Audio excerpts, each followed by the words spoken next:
We're back after week 2 of the finals with Tony Archer to talk through refereeing decisions from the weekend. Tony, thanks for joining us again. No problems. So let's start with Saturday's match between the Raiders and Panthers. Raiders captain Jared Croker was awarded a try here, but there were some questions over whether the ball was actually grounded. Should this have been a try? Yeah, it should have been. And the reason is that he maintains possession of the ball. It was initially put on the leg of the Penrith defender, but the ball and the possession is maintained. It reaches the ground, so that's a try. Confirm the try, correct decision.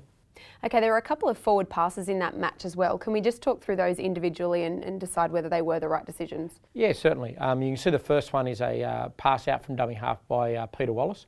It goes forward across the ground. That's a forward pass.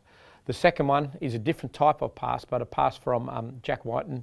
That is a longer pass to Edric Lee, but you can see that the length that ball travels across the ground and forward, that's a forward pass as well. So both correct calls by the officials. Okay, and moving on, let's talk through the Cowboys-Broncos match. Now, Kalen Ponga makes a break here and dodges a few defenders. He was actually penalised for an obstruction. Can you just talk us through that decision? Yeah, okay, and he was penalised on the field for an obstruction. You can see at the point that he runs behind a teammate.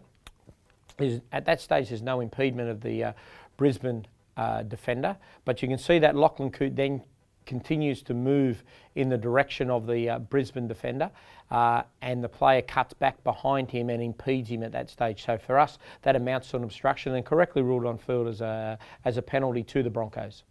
Okay, and there were a number of high tackles across the round. There have been a few actually in the final series. Can you talk us through how you're going to continue officiating around those? Yeah, we'll just continue with what we've got. If there is a high tackle and it's foul play, my expectation is that the on-field officials will penalise that. You can see over the weekend there was a couple of penalties awarded, and there have been a few in the semi-finals, but from our point going forward this weekend, that won't change. All right then, and are you fairly pleased with the overall performance of the referees in finals week 2? Yeah, I thought we had a really good weekend. As I said, leading off from the high tackles, the expectation that they make those decisions and make the decisions as it ramps up. So we're really looking forward to this weekend and getting out there and having another good weekend. Okay, we'll see you after the prelims. Okay, thank you.